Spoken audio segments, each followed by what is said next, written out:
1932 ಒಂದು ಘಟನೆ ನಡೀತು. 1932 ನನ್ನ ಮೊದಲನೇ ಕವನ ಸಂಗ್ರಹ ಗರಿ ಪ್ರಕಟ ಆತು. ಗರಿ ಅಂದ್ರೆ ಬೆಳಗಾವಿ ಸಾಹಿತ್ಯ ಸಮ್ಮೇಳನದೊಳಗೆ ಹಾಡಿದ್ನಲ್ಲ, ಹಕ್ಕಿ ಹಾರುತ್ತಿದೆ ನೋಡಿದಿರಾ ಅಂತ, ಅದು ರೆಕ್ಕೆಯ ಹಿರಿಮೆ ಹೇಳ್ತದೆ.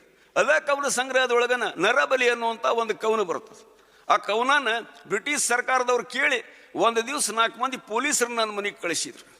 ಪೊಲೀಸರು ಬಂದು ಹೇಳಿದ್ರು, ನೋಡ್ರಿ ಬೇಂದ್ರೆ ಮಾಸ್ತರ, ನಿಮ್ಮ ನರಬಲಿ ಕವನದೊಳಗೆ ನೀವು ಬ್ರಿಟಿಷ್ ಸರ್ಕಾರದ ವಿರುದ್ಧ ಬರೆದಿರಿ, ಅದಕ್ಕೆ ನಾವು ನಿಮ್ಮನ್ನು ಬೆಳಗಾವಿ ಹಿಂಡಲ್ಗಾ ಜೈಲಿಗೆ ಕರ್ಕೊಂಡು ಹೊಂಟೇವೆ, ನಡೀರಿ ಅಂದರು. ನಾನು ನೋಡಪ್ಪ ತಮ್ಮ, ಒಂದು ಕವನನ ತಪ್ಪು ಅರ್ಥ ಮಾಡಿಕೊಂಡು ಒಬ್ಬ ಬಡ ಮಾಸ್ತರ್ನ ಜೈಲಿಗೆ ಹಾಕುವುದು ಅನ್ಯಾಯ ಅಂದೆ. ಅದೆಲ್ಲ ನಮ್ಗೆ ಗೊತ್ತಿಲ್ರಿ, ಮೇಲಿಂದ ಆದೇಶ ಬಂದೈತೆ ನಡೀರಿ ಅಂದ. ನಡಿಪ ಅಂದೆ. ನಾನು ಕರ್ಕೊಂಡು ಹೋಗಿ ಬೆಳಗಾವಿ ಹಿಂಡಲ್ಗಾ ಜೈಲಿನ ಒಳಗೆ ಹಾಕಿದ್ರು.